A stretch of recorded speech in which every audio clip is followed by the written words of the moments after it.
अस्सलाम वालेकुम। Peoples party के सीनियर रहनुमा और साबिका अपोजिशन लीडर खुर्शीद शाह साहब की तबीयत काफ़ी ख़राब है और वो इस वक्त हॉस्पिटल में एडमिट हैं। अल्लाह ताला उनको जल्द से जल्द सेहत कामिला अता फरमाए। और मैं आपसे ये उनका एक बयान भी शेयर कर रहा हूँ जिसमें खुर्शीद शाह साहब कहते हैं सेहत के शोबे में सक्कर यूरोप से भी आगे है। ये खुर्शीद शाह साहब का बयान है कि सेहत के शोबे में सक्खर यूरोप से भी आगे। खुर्शीद शाह साहब की जब तबीयत खराब हुई तो वो सक्खर के एक हॉस्पिटल में एडमिट हो गए। उनकी तबीयत मजीद खराब होने की सूरत में उनको सक्खर से कराची भेजा गया। तो कहने का मकसद ये है कि सेहत के शोबे में सक्खर यूरोप से आगे है। खुर्शीद शाह साहब का ट्रीटमेंट यूरोप से भी डेवलप्ड सिटी सक्खर में नहीं हो सका, उनको कराची भेजा गया। तो आप सोचें कराची वर्ल्ड में किस पोजीशन पे होगा। अगर सक्खर सेहत के शोबे में यूरोप से आगे है तो वहां पे ट्रीटमेंट नहीं हुआ तो उनको कराची भेजा गया।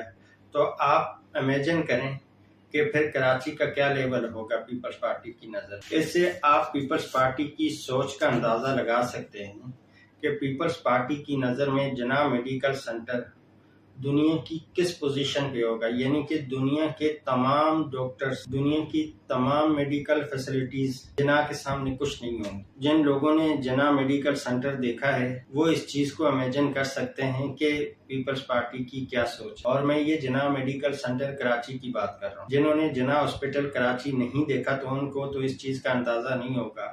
जिन लोगों ने जना हॉस्पिटल कराची देखा है, आप इमेजिन करें कि जिस पीपल्स पार्टी की नज़र में सक्खर सेहत के शोबे में यूरोप से आगे है तो उस पीपल्स पार्टी की नज़र में जना वर्ल्ड की किस पोजीशन पे होगा। बहरहाल अल्लाह तबारक व तआला खुर्शीद शाह साहब को जल्द सेहत कामिला अता फरमाए। अच्छा जी, लास्ट में चैनल को सब्सक्राइब करें, बेल आइकन पे क्लिक करें, वीडियो को लाइक एंड शेयर करें और कमेंट सेक्शन में अपना फीडबैक दें।